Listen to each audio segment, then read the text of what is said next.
যে ধরনের চাপ দেবার কথা ছিল, নির্বাচনের ঠিক পরপর হয়তো যে ধরনের চাপ আসবার কথা ছিল, সেই ধরনের চাপ আমরা হয়তোবা আগামী 2-1 মাস পর থেকে দেখতে পারি। এবং এই কথাটা আমি নির্বাচনের পর থেকে দফায় দফায় আমার অন্তত 7-8টা ভিডিওতে আমি বলেছি। মার্কিন স্টেট ডিপার্টমেন্টের বার্ষিক মানবাধিকার রিপোর্টে বাংলাদেশ চ্যাপ্টারে বাংলাদেশের মানবাধিকার পরিস্থিতির পাশাপাশি রাজনৈতিক পরিস্থিতির একটা ডিটেইল চিত্র উঠে এসছে। ডিটেইল চিত্র। এই রিপোর্টে সাবেক প্রধানমন্ত্রী এবং বিএনপির চেয়ারপারসন বেগম খালেদা জিয়াকে গৃহবন্দী করে রাখা থেকে শুরু করে বিরোধী দলের নেতাকর্মীদের উপরে দমন, পীড়ন, নিপীড়ন, নির্যাতন, নির্বাচনকে কেন্দ্র করে তাদের বিরুদ্ধে মামলা, গ্রেফতার, গুম, বিচার বহির্ভূত হত্যাকাণ্ড থেকে শুরু করে যত উপায়ে এই সরকার মানবাধিকার লঙ্ঘন করেছে তার প্রত্যেকটা বিষয় এই রিপোর্টে উঠে এসছে। পাশাপাশি মত প্রকাশের স্বাধীনতা হরণের ক্ষেত্রে, সংবাদপত্রের স্বাধীনতা হরণের ক্ষেত্রে এই সরকার যেভাবে চাপ প্রয়োগ করেছে, বিভিন্ন সময়ে সরকারি বাহিনী যেভাবে গুম খুনের সাথে সরাসরি যুক্ত ছিল, সরকারি দল যেভাবে বাংলাদেশের মানুষের সকল অধিকার হরণ করেছে, প্রত্যেকটা বিষয় এই রিপোর্টে উঠে এসছে। পাশাপাশি সবচেয়ে গুরুত্বপূর্ণ যে জায়গাটা, বর্তমানে যে সরকারটা ক্ষমতায় আছে, অর্থাৎ গত 16 বছর ধরে যে সরকারটা ক্ষমতায় আছে, তারা দেশের জনগণের ভোটাধিকার হরণ করে সম্পূর্ণ অগণতান্ত্রিকভাবে, অবৈধভাবে ক্ষমতায় আছে, সেই কথাটা এই রিপোর্টে স্পষ্টভাবে উল্লেখ করা হয়েছে। স্পষ্টভাবে বলা হয়েছে বর্তমানে বাংলাদেশে যে সরকারটা ক্ষমতায় আছে তারা গণতান্ত্রিক উপায়ে ক্ষমতার পরিবর্তনের মধ্য দিয়ে ক্ষমতায় আসেনি, তারা জোর করে ক্ষমতা দখল করেছে। এই কথাটা এই রিপোর্টে স্পষ্টভাবে উল্লেখ করা হয়েছে। নির্বাচনের আগে মার্কিন যুক্তরাষ্ট্র যে অবস্থানে ছিল, আমরা অনেকেই মনে করেছিলাম 7 জানুয়ারিতে যে ধরনের নির্বাচনের প্রস্তুতি আওয়ামী লীগ দিচ্ছে, তাতে এই নির্বাচনের মধ্য দিয়ে আবারও ক্ষমতা দখল করলে আমেরিকা হয়তো খুব কঠিন স্টেপ নেবে নতুন সরকারের এগেইনস্টে, কিন্তু সে ধরনের কিছু হয়নি। যদিও বিভিন্ন সময়ে মার্কিন যুক্তরাষ্ট্র স্টেট ডিপার্টমেন্ট, হোয়াইট হাউস কিংবা বাংলাদেশে মার্কিন যুক্তরাষ্ট্রের রাষ্ট্রদূত পিটার হাস সরাসরি সাংবাদিকদের বলেছেন 7 জানুয়ারি নির্বাচনকে তারা অবাধ, সুষ্ঠু, নিরপেক্ষ এবং অংশগ্রহণমূলক নির্বাচন মনে করে না, এটা কোনোভাবেই একটা গ্রহণযোগ্য গণতান্ত্রিক নির্বাচনী ব্যবস্থা নয়। কিন্তু নতুন সরকারের প্রধানমন্ত্রীকে আবার জো বাইডেন চিঠি লিখেছেন, যদিও সেখানে কোনো শুভেচ্ছা তিনি জানাননি, নতুনভাবে আবারও ক্ষমতায় আসার জন্য অভিনন্দন জানাননি। কমন কিছু জায়গায় কাজ করবার ব্যাপারে সেই চিঠিতে উল্লেখ করা হয়েছিল, কিন্তু চিঠি এসছে এবং নতুন সরকারের সাথে কিছু জায়গায় কাজ করবার জন্য আন্তর্জাতিক কিছু ইস্যু, যেমন জলবায়ু পরিবর্তন, রোহিঙ্গা ইস্যু, বিশেষ করে ইন্দো প্যাসিফিক স্ট্র্যাটেজি, এই জায়গাগুলোতে কাজ করার ক্ষেত্রে মার্কিন যুক্তরাষ্ট্র ইন্টারেস্ট পর্যন্ত দেখিয়েছে। কিন্তু মার্কিন যুক্তরাষ্ট্র যে তার অবস্থান থেকে সরে যাবে না, এটা তার স্বার্থেই।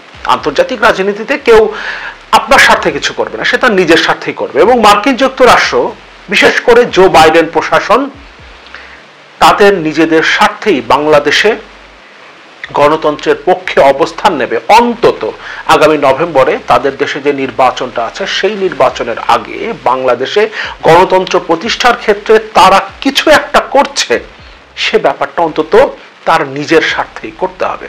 কারণ ডেমোক্র্যাট প্রার্থী হিসেবে জো বাইডেন যে বয়ানটা সামনে নিয়ে নির্বাচিত হয়ে এসেছিলেন, সেখানে মূল বয়ানটাই ছিল বিশ্বব্যাপী গণতন্ত্র এবং মানবাধিকারকে সমুন্নত রাখা, এবং সে ব্যাপারে তিনি বেশ কিছু উদ্যোগও নিয়েছেন। কিন্তু বাংলাদেশের ক্ষেত্রে এটাকে টেস্ট কেস বলা হয়েছে, কিন্তু বাংলাদেশের ক্ষেত্রে তিনি সফল হননি। এবং এই পরিস্থিতিতে যদি তিনি নির্বাচনে যান, তাহলে বাংলাদেশ ইস্যু অবশ্যই তার সামনে আসবে। কারণ অন্তত 2021 সালের ডিসেম্বরে যখন র্যাবের উপরে স্যাংশনটা আসলো, তারপর থেকে সারা পৃথিবীর অ্যাটেনশন মার্কিন যুক্তরাষ্ট্র বাংলাদেশের দিকে নিয়ে এসছে।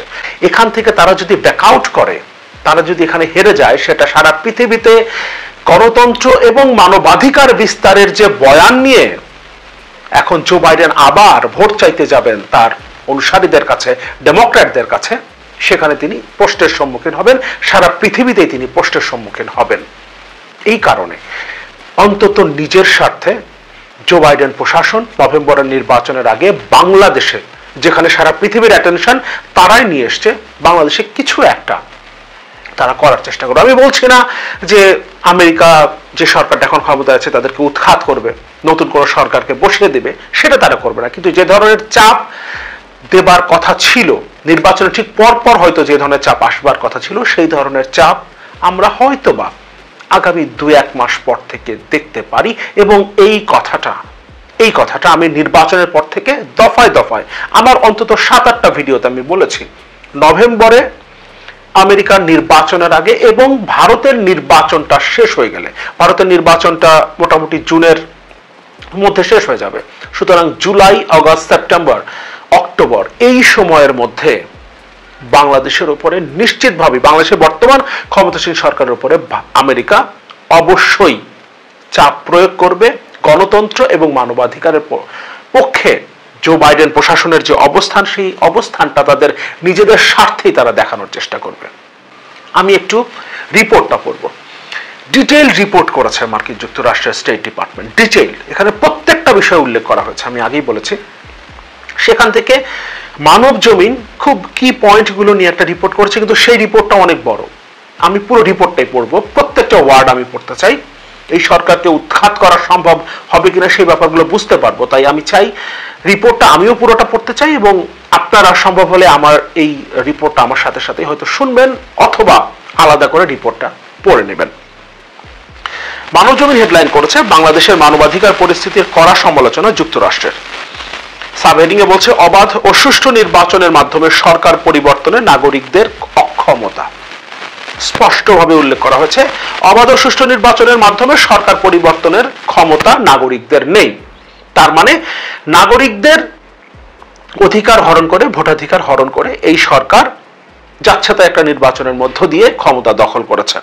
মিথ্যা অভিযোগে বিরোধী নেতা কর্মীদের গ্রেফতার, শান্তিপূর্ণ সমাবেশে বাধা, মত প্রকাশের স্বাধীনতায় হস্তক্ষেপ, মানবাধিকার লঙ্ঘন ও নির্যাতনের বিষয়ে ব্যাপক দায় মুক্তির কড়া সমালোচনা যুক্তরাষ্ট্রের মানবাধিকার রিপোর্ট। বাংলাদেশের মানবাধিকার পরিস্থিতির কড়া সমালোচনা করেছে যুক্তরাষ্ট্র। তারা বলেছে বাংলাদেশে স্বাধীন আন্দোলনে বাধা দেওয়া হয়, আছে অবাধ ও সুষ্ঠু নির্বাচনের মাধ্যমে শান্তিপূর্ণভাবে তাদের সরকার পরিবর্তনে নাগরিকদের অক্ষমতা, রাজনৈতিক অংশগ্রহণে গুরুতর ও অযৌক্তিক বাধা, বাংলাদেশে সরকারে আছে মারাত্মক দুর্নীতি।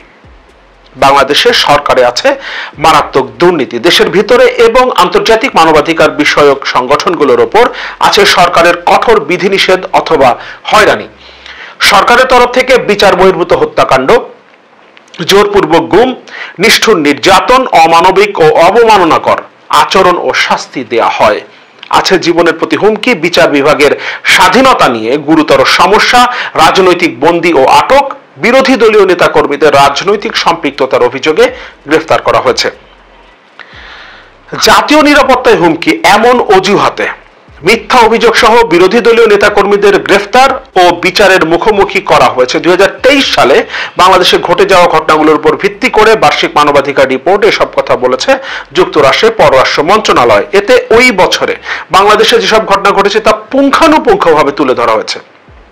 বলা হয়েছে ওই বছরও সাবেক প্রধানমন্ত্রী ও প্রধান বিরোধী দল বিএনপির চেয়ারপারসনকে গৃহবন্দী করে রাখা হয়, তাকে প্রয়োজনীয় চিকিৎসা নিতে বিদেশে যেতে দেওয়া হয়নি, পক্ষান্তরে তাকে চিকিৎসা নিতে হয়েছে বাংলাদেশের হাসপাতালে। এতে বলা হয় 2008 সালের দুর্নীতি ও অর্থ আত্মসাতের মামলায় তাকে 10 বছরের জেল দেয়া হয়েছে। 2019 সালে তাকে জেলখানা থেকে হাসপাতালে স্থানান্তর করা হয়। 2020 সালে সেখান থেকে তাকে স্থানান্তর করে গৃহবন্দী করা হয়। রাজনৈতিক বন্দী ও আটক ব্যক্তিদের বিষয়ে বলা হয়েছে আন্তর্জাতিক ও দেশের ভিতরকার আইন বিশেষজ্ঞরা বলেছেন বিরোধী দলীয় নেত্রী খালেদা জিয়ার বিরুদ্ধে যে অভিযোগ আনা হয়েছে তার তথ্য প্রমাণে ঘাটতি আছে। এ থেকে বোঝা যায় যে তাকে নির্বাচনী প্রক্রিয়া থেকে সরিয়ে দেওয়ার জন্য রাজনৈতিক ছক সাজানো হয়েছে। শেখ হাসিনার মামলা যে তুলে নেওয়া হয়েছে সেই কথাটা উল্লেখ করা হয়েছে রিপোর্টে। এখানে বলছে পক্ষান্তরে প্রসিকিউটররা প্রধানমন্ত্রী শেখ হাসিনার বিরুদ্ধে বেশ কিছু দুর্নীতির মামলা প্রত্যাহার করেছেন। প্রসিকিউটররা শেখ হাসিনার বিরুদ্ধে বেশ কিছু দুর্নীতির মামলা প্রত্যাহার করেছেন।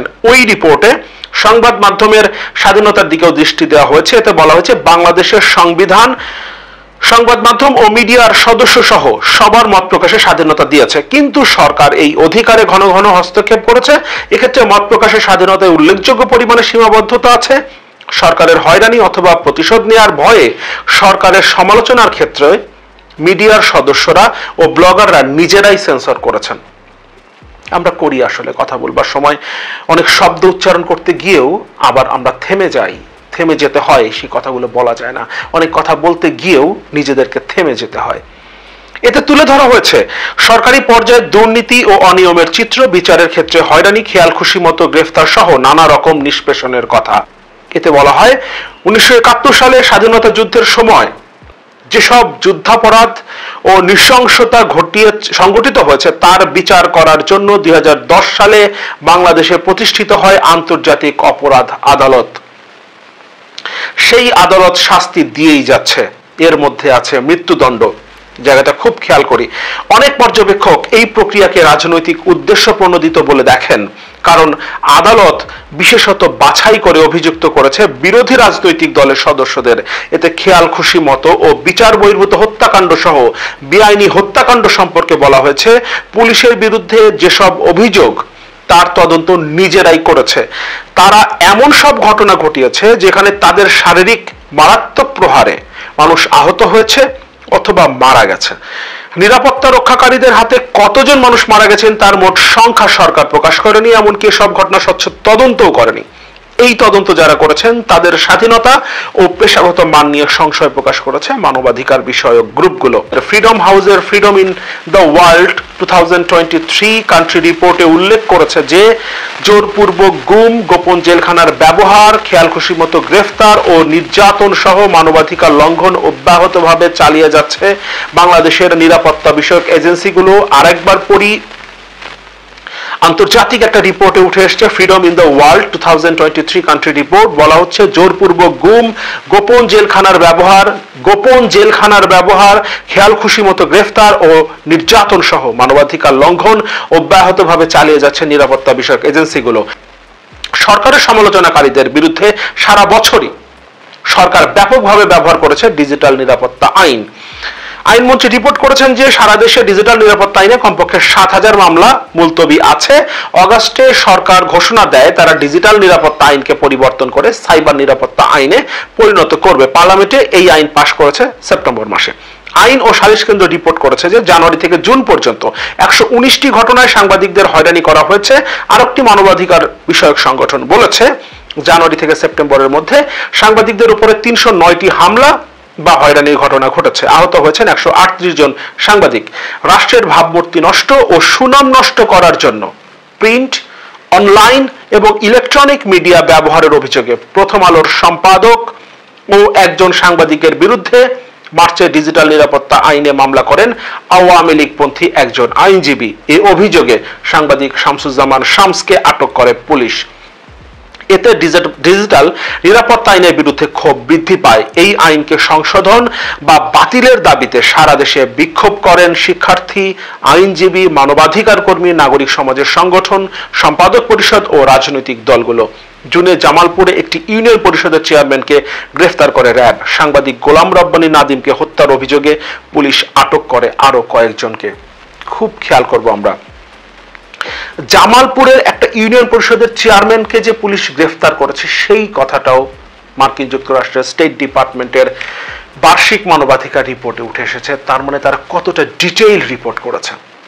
তার মানে নির্বাচনের আগে আমরা যে মার্কিন যুক্তরাষ্ট্রকে দেখেছি সেই জায়গা থেকে তারা এক চুলো সরে আসেনি, এবং আগামী নভেম্বরে তাদের নির্বাচনের আগে অবশ্যই জো বাইডেন, অন্তত ডেমোক্রেটরা চাইবে, যারা এখন ক্ষমতায়, যিনি এখন প্রেসিডেন্ট জো বাইডেন, তিনি অন্তত চাইবেন বাংলাদেশের গণতান্ত্রিক ব্যবস্থা ফিরিয়ে আনার জন্য, বাংলাদেশের মানবাধিকার পরিস্থিতির উত্তরণের জন্য কোনো একটা উদ্যোগ নিতে, কোনো বড় কোনো ধরনের উদ্যোগ নিতে, যেটা অন্তত তিনি তার দেশে এবং তার মিত্রদের দেখাতে পারেন যে তিনি যে দেশগুলোতে গণতন্ত্রের এই পরিস্থিতি, বাংলাদেশের মতো পরিস্থিতি যে দেশগুলোতে, সেই দেশগুলোতে তিনি স্টেপ নিয়েছেন, এবং সামনে তিনি যদি আবারও ক্ষমতায় আসেন তাহলে এটাকে আরো বিস্তৃত করবেন। এই কথাটা অন্তত তিনি বলতে পারবেন। আদারওয়াইজ বাংলাদেশ প্রসঙ্গে এতটা এমফাসাইজ দেওয়ার পর তিনি যদি এই জায়গা থেকে সরে যান, বিশেষ করে যে রিপোর্টটা প্রকাশ করেছে তারা, এত ডিটেইল রিপোর্ট কোন দেশ সম্পর্কে, আমি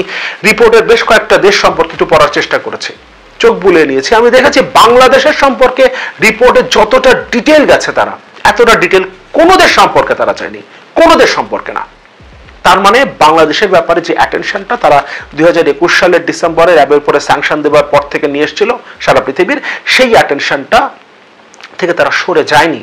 এবং সেই অ্যাটেনশনটা যেহেতু তারা এখনো নিয়ে আসছে, তার মানে তারা অবশ্যই সারা পৃথিবীতে এবং তার দেশে তাদের ভোটারদেরকে দেখাতে চাইবে নির্বাচনের আগে যে বাংলাদেশে তারা কোনো একটা সত্যিকারের কোনো একটা স্টেপ নিয়েছে যাতে গণতন্ত্র রক্ষা পায়, মানবাধিকার পরিস্থিতির উত্তরণ ঘটে। বিএনপির নেতারা কেউ বলতে পারবে না আওয়ামী লীগ তাদের বিরুদ্ধে কোনো ষড়যন্ত্র করছে। বিএনপির নেতারা কেউ বলতে পারবে না আওয়ামী লীগ তাদের বিরুদ্ধে কোনো ষড়যন্ত্র করেছে বলে মন্তব্য করেছেন আওয়ামী লীগের সাধারণ সম্পাদক এবং সড়ক পরিবহন ও সেতুমন্ত্রী ওবায়দুল কাদের। তিনি বলেন, হত্যা রাজনীতিতে আওয়ামী লীগ বিশ্বাস করে না, সেটা বাংলাদেশের রাজনীতি আওয়ামী লীগ বারবার প্রমাণ করেছে। আজ মঙ্গলবার সকালে বঙ্গবন্ধু এভিনিউয়ে আওয়ামী লীগের কেন্দ্রীয় কার্যালয়ে মহানগর উত্তর ও দক্ষিণ আওয়ামী লীগের আয়োজিত যৌথ সভায় তিনি এ কথা বলেন। তিনি আরও বলেন, শুধু দেশে নয় বাইরেও বাংলাদেশ বিরোধী অপপ্রচার আছে, ষড়যন্ত্র আছে এবং নির্বাচিত সরকারকে অবৈধভাবে হটানোর চক্রান্ত দীর্ঘদিন ধরে আমরা লক্ষ্য করছি। আমাদের নির্বাচন প্রক্রিয়া স্বচ্ছ থাকার পরও, ভোটার উপস্থিতি সন্তোষজনক থাকার পরও অবিরাম আমাদের নির্বাচনের বিরুদ্ধে, গণতান্ত্রিক ব্যবস্থার বিরুদ্ধে দেশি বিদেশি একটি চক্র অপপ্রচার মিথ্যাচার চালিয়ে যাচ্ছে। সেতুমন্ত্রী বলেন, আমরা বলতে চাই ভোটাধিকার প্রয়োগের মাধ্যমে আপনারা আমাদের নাগরিক অধিকার প্রতিষ্ঠা করবেন, এটা আমাদের আহ্বান। বাংলাদেশ আওয়ামী লীগ বিশ্বাস করে জনগণই সকল ক্ষমতার উৎস। তিনি বলেন, আমরা কথা স্বীকার করছি যে অতীতে আমাদের ভুল ত্রুটি হতে পারে, যে ভুল ত্রুটি থেকে শিক্ষা নেয়ার সৎ সাহস আওয়ামী লীগের আছে, এটা কিন্তু আমরা স্বীকার করছি। আমাদের নেত্রী তার বক্তব্যের মধ্য দিয়েই স্বীকার করেছেন। সম্মানিত প্রিয় দর্শক, এতক্ষণ ধৈর্য ধরে ভিডিওটি দেখার জন্য আপনাদেরকে অনেক অনেক ধন্যবাদ। ভিডিওটি লাইক, কমেন্ট ও বেশি বেশি শেয়ার করুন। এরকম ভিডিও পেতে চ্যানেলটি সাবস্ক্রাইব করে আমাদের সঙ্গে থাকুন। আসসালামু আলাইকুম।